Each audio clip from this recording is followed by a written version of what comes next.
Alhamdulillah al-wahidul qahhar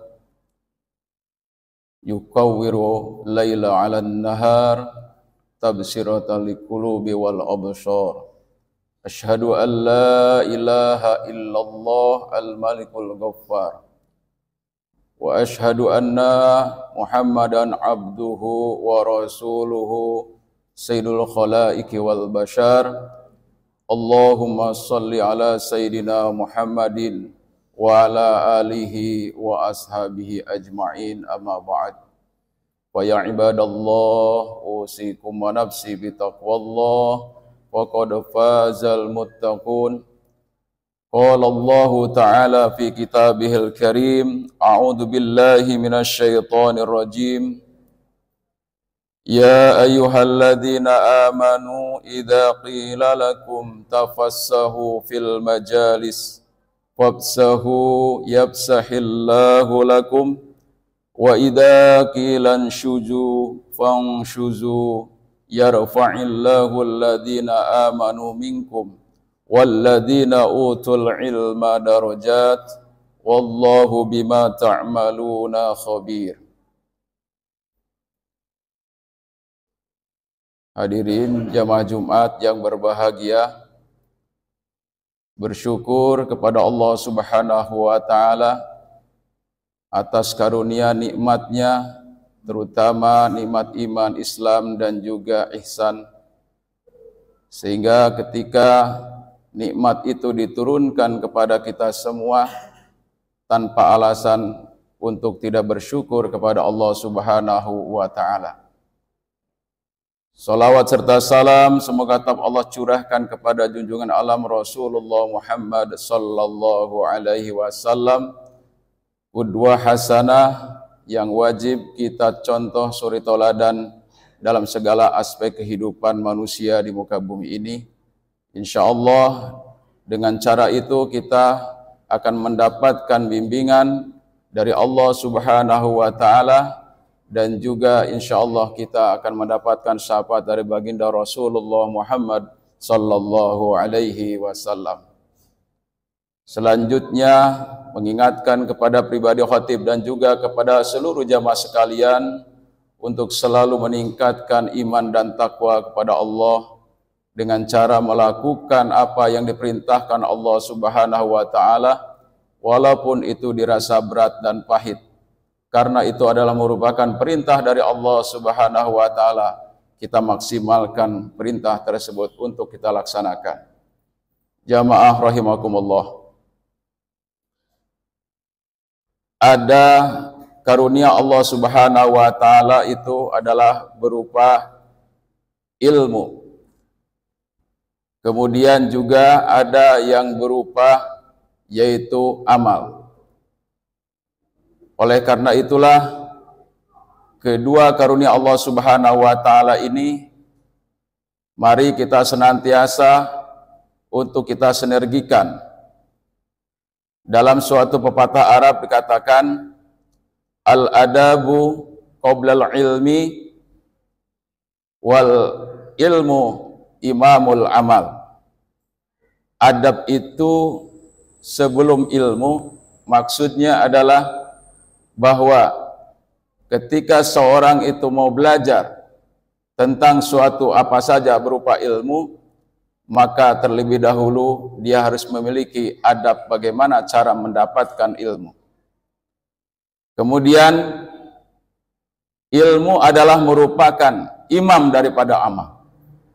Maksudnya adalah bahwa sebelum seorang itu beramal, maka tentunya dia harus memiliki pengetahuan yang betul, yang benar, memiliki guru yang sahih, guru yang betul-betul mengajarkan tentang akidahnya, tentang ibadahnya, dan bagaimana cara beramal sesuai dengan yang sudah dicontohkan oleh baginda Rasulullah Muhammad sallallahu alaihi wasallam. Jamaah rahimakumullah. Dalam Quran surat Al-Mujadilah ayat 11 ditegaskan oleh Allah Subhanahu wa Ta'ala, a'udzu billahi minasyaitonir rajim, ya ayyuhalladzina amanu idza qila lakum tafassahu fil majalis fafsahu yafsahillahu lakum.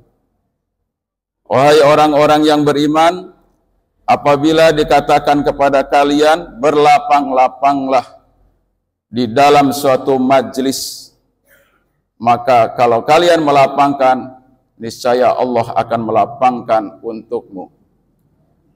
Jamaah rahimakumullah, suatu majlis, tentunya majlis di sini adalah majlis ilmu, majlis yang bermanfaat. Selain majlis ilmu, barangkali ada lagi majlis-majlis lain, majlis ta'lim, majlis syura, dan majlis-majlis lainnya, termasuk dalam bidang perusahaan, industri, dan sebagainya. Setiap lembaga, baik lembaga agama ataupun lembaga umum, termasuk juga tadi suatu perusahaan, pasti memiliki satu majlis. Majlis ini adalah tempat untuk berkumpulnya antara pemimpin dan juga anggota-anggotanya. Oleh karena itulah di sini tadi disampaikan bahwa al-adab qabla al-ilmi. Adab itu adalah bermula sebelum kita belajar suatu ilmu.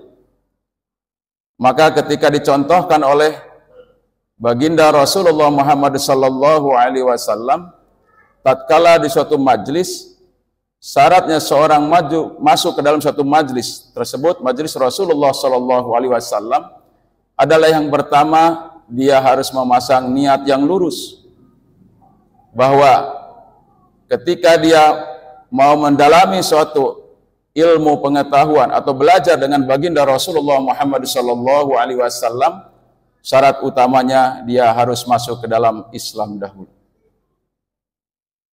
Demikian juga di dalam majelis-majelis yang lain.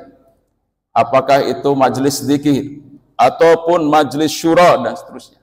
Tentunya masing-masing memiliki syarat-syarat untuk memasuki satu majelis tersebut. Itu adalah merupakan bagian daripada suatu adab, tata cara masuk dalam suatu majelis.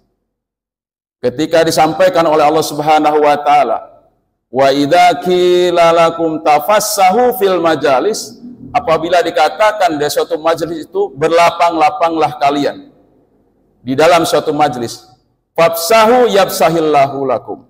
Maka kalau kalian melapangkan dalam suatu majelis tersebut, maka Allah akan memberikan kelapangan kepada kalian. Jamaah rahimakumullah, berlapang-lapanglah di sini multi tafsir, berbagai macam apa yang dimaksud berlapang-lapang di sini. Ketika di dalam majlis di sini adalah kumpulan jamaah sholat Jumat, maka tentunya di sini sudah banyak disampaikan bagaimana adab-adab memasuki masjid. Ketika masuk masjid, tentunya kita melaksanakan sholat tahiyatul masjid. Setelah itu, orang yang pertama kali masuk masjid, tentunya dia harus memantaskan diri, memposisikan dirinya, jangan berada di tempat lewat orang. Tapi dia, siapa saja orang yang pertama kali masuk masjid, maka dia harus berada di dalam barisan yang pertama. Terus, berikutnya setelah penuh, kemudian pada barisan berikut dan berikutnya. Jadi dalam hal ini, jangan sampai orang yang datang belakangan melangkahi pundak-pundak daripada jamaah yang sudah datang dahulu. Ini adalah merupakan adab yang sudah dicontohkan oleh baginda Rasulullah Muhammad sallallahu alaihi wasallam. Dalam majelis dzikir juga demikian.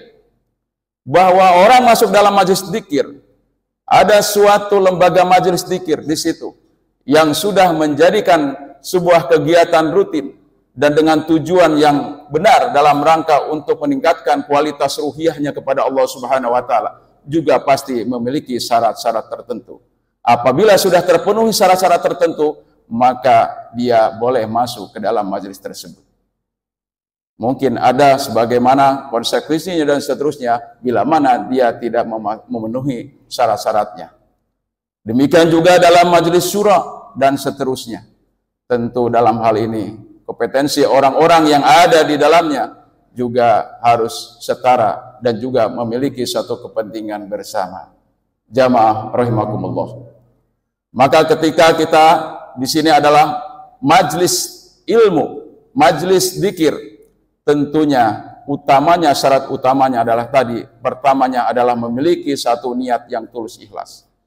Yang kedua adalah juga memiliki suatu tujuan yang lurus, tujuan yang solih, dalam rangka yang pertama bisa jadi untuk memperbaiki diri, dan juga yang kedua bisa untuk menjadikan sebagai suatu kekuatan untuk amal jama'i atau untuk amal bersama. Maka suatu negara juga demikian. Ketika suatu negara ini akan membentuk suatu organisasi besar, akan mengangkat seorang pemimpin utama, maka dia harus membentuk yang namanya panitia atau majlis-majlis itu. Maka dalam hal ini insya Allah ketika majlis tersebut sudah terbentuk, maka di dalamnya tentu dikatakan oleh Allah Subhanahu wa taala, wa idza qila suju fanshuju, apabila juga dikatakan kepada kalian berdirilah, maka berdirilah kalian.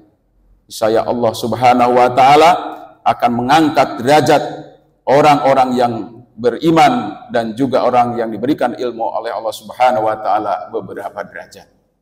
Maksudnya dalam hal ini, apabila barangkali dalam suatu majelis musyawarah, majelis dzikir dan seterusnya ada suatu kesepakatan dan lain sebagainya, maka di sini keputusan siapapun orang yang dalam ini dipercaya oleh pimpinan dalam satu majelis tersebut, maka hendaklah dia harus memenuhi segala macam konsekuensi ataupun tanggung jawab daripada hasil musyawarah di dalam suatu majelis tersebut.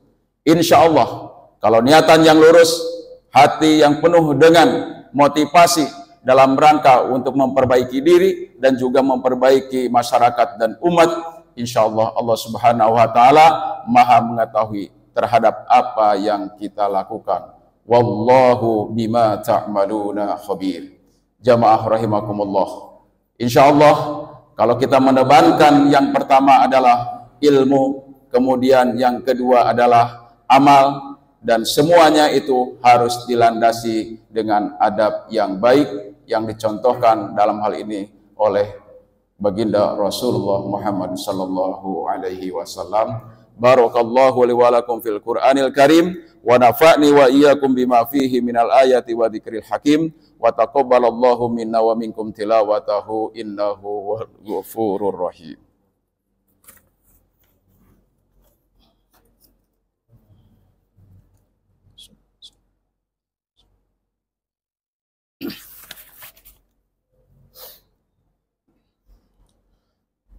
Alhamdulillahi rabbil alamin, nahmaduhu wa nasta'inuhu wa nastaghfiruhu wa natubu ilaih, wa na'udzu billahi min syururi anfusina wa min sayyiati a'malina, may yahdihillahu fala mudhillalah wa may yudlilhu fala hadiyalah.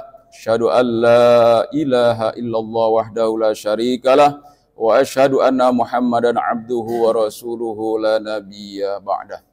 Allahumma salli wa sallim wa barik ala sayyidina Muhammadin wa ala alihi wa ashabi ajma'in, amma ba'd. Fa ya ibadallah, usikum wa nafsi bitaqwallah wa ta'atihi la'allakum turhamun. Au kama qala ta'ala, a'udzu billahi samil alim minasyaitonir rajim. Ya ayyuhan nasu u'budu rabbakumul ladzi khalaqakum wal ladzina min qablikum la'allakum tattaqun.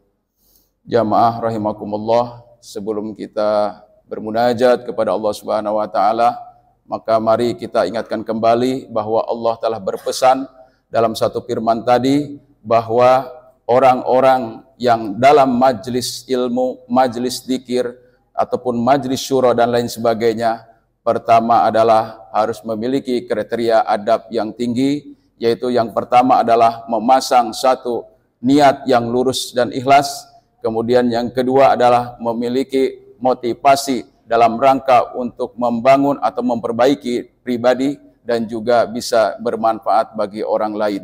Insya Allah dengan itu Allah Subhanahu wa taala akan memberikan kelapangan, kemudahan dalam setiap segala urusannya. Kemudian juga Allah sekaligus akan mengangkat derajatnya di sisi Allah Subhanahu wa taala. Innallaha wa malaikatahu yusalluna 'alan nabi ya ayyuhalladzina amanu sallu 'alaihi wa sallimu taslima.